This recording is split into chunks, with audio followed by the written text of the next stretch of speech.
Welcome, ladies and gentlemen, to another episode of the Balance of Opinion Sports Podcast. With your guy, the host with the most, the man with the plan, King Kush Glass Yawa, and Manila. Yo, it's your boy, Vinci. Starve the ego, feed the soul. And today we got the producer in the building. You know who it is, the Punch, man. I'm here. Okay. So, the UFC fights were great last night. You know what I mean? Oh, hold on.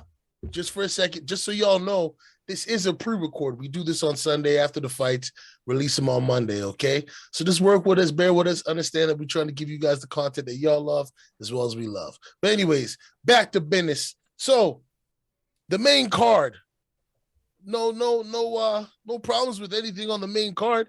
Main card was actually there was one problem I had, the Neil and Santiago fight.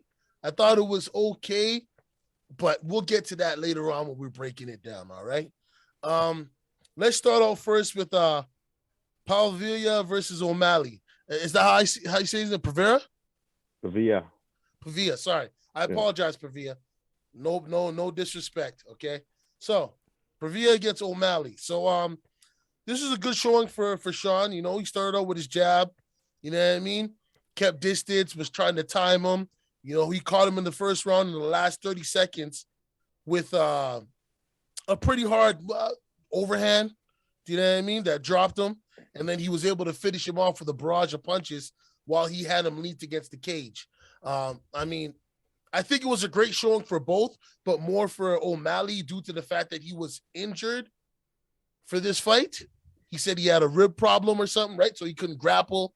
You know, and all he could do was cardio. So, you know, I think he did a good showing. I didn't appreciate the 6'9" tat on him, but you know that he's his own man. I respect him as a fighter. He's not disrespectful. He's just hanging with some people I don't think he should be hanging with. You know what I mean? And it has nothing to do with street cred. It's just they can't catch Harry to go catch his shirt. Hey, yo, listen, man. I rock with you on that.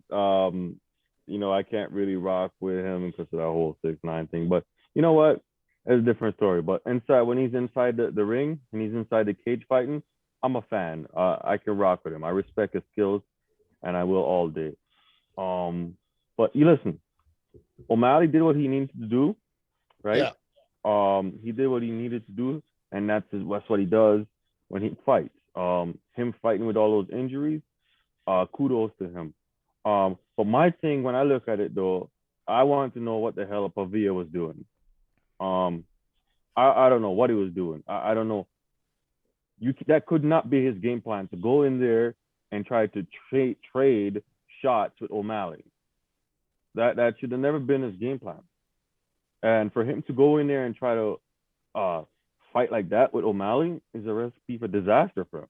I think he should have mixed it up. He had to use wrestling. He had to try to get O'Malley up against the cage. To try to break him or something like that. But for me, listen, O'Malley did what he needs to do. Clearly, easy win for him. Pavia, I just don't understand it. I'm lost by his game plan. Because you can't beat O'Malley standing up like that. No, not one bit. Yeah, I would actually have to agree with you. That was a striking match. Like he went in there, tried to strike with O'Malley. Very bad idea. He did hit O'Malley with a few leg kicks. I did realize that every time O'Malley planted on his heel, he popped him with a jab, which was working for him, right? But unfortunately, with O'Malley's style, he's very shifty and he stays on the balls of his feet almost all the time, right? So the fact that he was catching him every time that he tried to plant his foot to try throwing a power shot was nice, but O'Malley quickly caught on to that and figured him out. And yeah, I feel like he should have used wrestling. But on the other hand, with how fast O'Malley was moving, the fact he wasn't staying still, I feel like it was a problem for him. Now, when he got into trouble on the cage, I do give him 100% props that he stood up, sat there, looked at, okay, you're going to throw another punch, tried to go for the leg, but O'Malley was like, nope, took that leg right away from him, and then just kept on hammering him against him when he went back up and tried to get against cage. So it was unfortunate. I don't think he could have did much just because of the fact that when I was looking at his foot movement, he was planting a lot to try getting those shots off. If he would have been a little bit more lucid on his feet, I feel like it would have helped him. And the one thing that I also did notice with him too, he wasn't moving his head off the line. He kept his head on the line almost 100% of the time, and O'Malley was just teeing it off. And like he didn't really bob his head side to side, really just kept his head straight, still, and that's how O'Malley was Yeah. teeing off, because he wasn't really trying to get out of the way of his punches. He was just trying to sit in there, like you were saying, and strike with them, which was a bad game plan if that was his game plan. Yeah, you're right. His head was straight on the line. His head, he didn't have no head movement. His striking didn't even look that good. It kind of looked like he was nervous to throw shots with O'Malley because he didn't want to get countered. Like he was very stiff, and I don't understand his game plan. Like if you want to beat somebody like O'Malley, you have to give him a lot of different views of your style of fighting. Like he's prolific at standing up. So, but listen, props to O'Malley. You went in there, you did him. This was supposed to be your biggest test ever.